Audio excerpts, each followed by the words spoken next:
everybody, welcome to Chinese Lesson with Miss Shirley. Today's cultural lesson is 望梅止渴.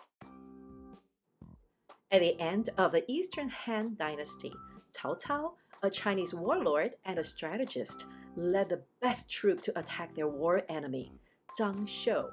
It was during the summer. The sun was scorching hot in the sky, radiating unbearable heat. Cao Cao's troop has been traveling on foot for more than 10 days, and they are terribly exhausted. They came upon a hill. It was so barren, no living being was to be found, not even a single blade of grass. They were so thirsty, and they tried everything. There was simply no water anywhere. These poor men were getting very sick and dizzy. They tried everything. Still, they could not find any drinking water. It was so hot and dry, they could feel their throats on fire, their lips parched in pain.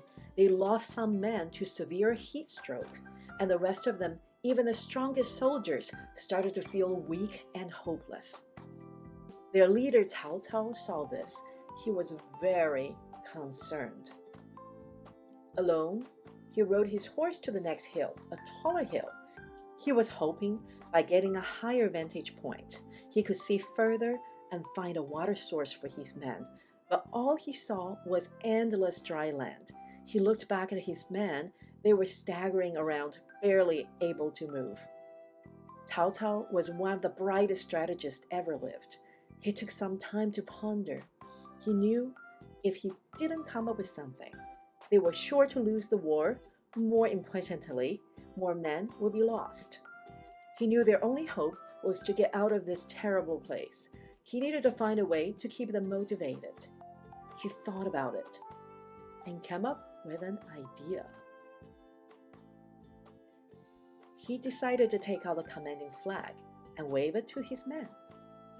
He said, "Everyone, I went up to the hill and looked around. There is a patch of plum trees not much further ahead. These trees are loaded with juicy, sweet plums. Let's get going. Once we reach these trees, you can pick and eat all the plums you want. Think of these juicy fruits. You won't be thirsty anymore."